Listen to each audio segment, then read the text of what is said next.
സൗഗന്ധിക centre for മോഹിനിയാട്ടത്തിന്റെ Lasyalahari doctor Neena Prasad സംവിധാനം നിർവഹിച്ച ഈ പരിപാടിയുടെ സംഗീതം നിർവഹിച്ചത് ചങ്ങനാശ്ശേരി മാധവൻ നമ്പൂതിരിയാണ്.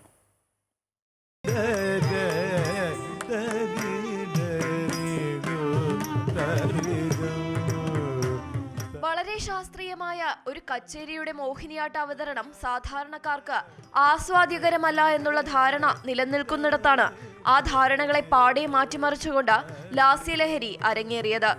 ഒരു കലാരൂപത്തിന്റെ അഭൗമമായ സൗന്ദര്യതലം വളരെ വേഗത്തിൽ പ്രേക്ഷകനിലേക്ക് എത്തുകയും ആ പ്രേക്ഷകനെ ആ കലയുടെ സൗന്ദര്യത്തിന്റെ മായാ പ്രപഞ്ചത്തിലേക്ക് കൂട്ടിക്കൊണ്ടുപോയി എന്ന സത്യം തിരിച്ചറിയുന്നതായിരുന്നു ലാസ്യലഹരി. അതിന്റെ അവതരണത്തിൽ മികച്ച നിലവാരം പുലർത്തുമ്പോൾ തന്നെ നവ്യമായ അനുഭൂതി പകരുന്ന വേഷവിധാനങ്ങളും മധുരമായ സംഗീതവും അതിമനോഹരമായ കൊറിയോഗ്രാഫിയും സംഗീതവും വളരെ കൃത്യമായി ശിക്ഷണപ്പെട്ട ശിഷ്യരും എല്ലാം ചേർന്ന് ലാസ്യലഹരിയെ ഒരു വലിയ വിജയത്തിലേക്ക് കൊണ്ടെത്തിച്ചു. ടാഗോർ ഹാൾ തിങ്ങി നിറഞ്ഞ സാധാരണ പ്രേക്ഷക സമൂഹം അക്ഷരാർത്ഥത്തിൽ കലയുടെ ലഹരിയിൽ മുങ്ങിത്താണു. ചൊൽക്കെട്ടിനെ തുടർന്ന് രീതി ഗൗള രാഗത്തിലുള്ള പരിപാലയമാം എന്ന കൃതി, അതിനുശേഷം സ്വരജതി, വർണ്ണം, പദം, ജ്ഞാനപാന, വന്ദേമാതരം, ശ്ലോകം, തില്ലാന എന്നിങ്ങനെയായിരുന്നു അവതരണം.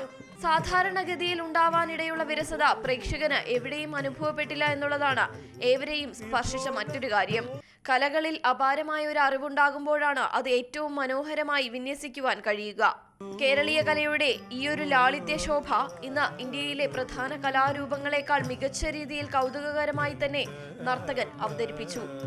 സൗഗന്ധികയിലെ ഏറ്റവും സീനിയർ ശിഷ്യരായ വിദ്യാപ്രദീപ്, അശ്വതി കൃഷ്ണ, പാരീസിൽ നിന്നുള്ള തോമസ് വോവാൻതോ, വർഷിനി, ജൂനി മേനോൻ തുടങ്ങിയവരും മറ്റു ശിഷ്യഗണങ്ങളും ഡോക്ടർ നീത പ്രസാദ് നിർവഹിച്ച മികച്ച നൃത്ത നിർവഹണത്തിലൂടെ ലാസ്യലഹരിയുടെ മാറ്റുകൂട്ടി. News desk, Amrita TV.